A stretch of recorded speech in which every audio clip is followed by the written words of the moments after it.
Now we have just complete first module here, and this is the question for us. Here we have to just create a template with the name module 1, and we have to just set the unit format as engineering and precision as 0 feet dash 0.0 inch, okay, and input unit as inches, and also set the drawing limit as 600 inch by 600 inch as upper right corner.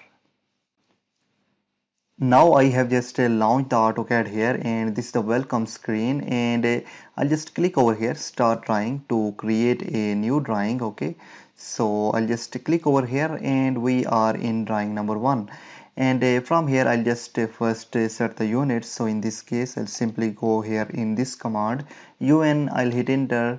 Now as our exercise I'll just go with engineering from here, and a precision as this precision 0 feet 0.0 inch, and then I'll just set here inputs unit as inches.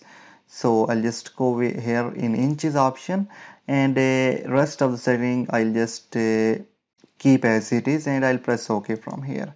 Now the next thing here we have to just set the limits, and in this case I'll just go with limits command and I'll hit enter. Now at a lower left corner I'll just put it as 0, 0, so I'll just hit enter. Now at upper right corner we have to just set here 600 inch, okay, comma 600 inch, okay. Now I'll hit enter. Now we have to just enter zoom command and all command to apply these settings. Now we have just set the limits, and the next and the last thing here will be we have to just save this template. So in this case I'll just simply go here in application button, and now I'll just go with save as option, and here you can see we have just this option drawing template. I'll click over here, and I'll just named it as module 1,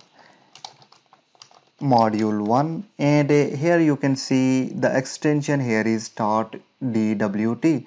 So I'll just click on save. Before that I'll just give a destination to it, so I'll just choose this desktop, okay, and then I'll just save it. Now with this description I'll just press OK from here. Now our question is just completed.